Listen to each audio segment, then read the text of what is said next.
சூரசம்ஹாரம் திருவிழாவானது 6 நாட்கள் கொண்டாடப்படுகிறது.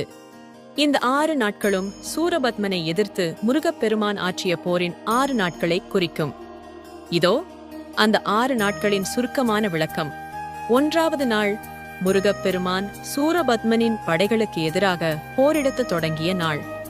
இது தங்க பவித்திர சாமி உருவத்திலுள்ள உற்சவமாக நடக்கிறது.